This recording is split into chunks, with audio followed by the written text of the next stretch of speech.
الحمدللہ وکفا وسلام علی عبادہ الذین اصطفیٰ اما بعد عن عثمان رضی اللہ تعالی عنہ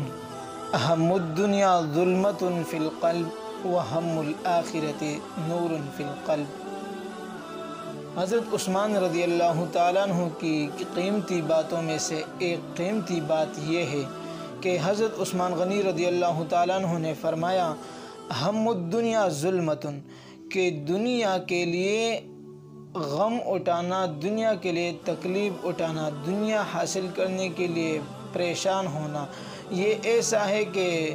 ظلمت فی القلب، اس کے غم اور حزن اور ملال سے دل میں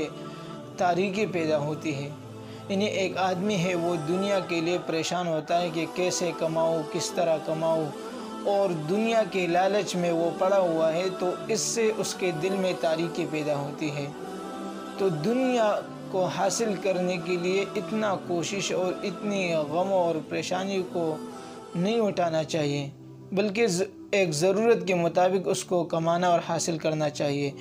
اور پھر حضرت عثمان غنی رضی اللہ تعالیٰ عنہ نے فرمایا کہ وَهَمُّ الْآخِرَةِ نُورٌ فِي الْقَلْبِ، اور آخرت کے لیے فکر کرنا، آخرت کے لیے پریشان ہونا کہ آخرت میں میرے ساتھ کس طرح معاملہ ہوگا، اس کے لیے محنت کرنا، کوشش کرنا، تو یہ محنت اور کوشش اس سے اس کے دل میں نور پیدا ہوتا ہے۔ وَهَمُّ الْآخِرَةِ نُورٌ فِي الْقَلْبِ، کہ آخرت کے لیے فکر کرنا، اس سے دل میں ایک نور پیدا ہوتا ہے۔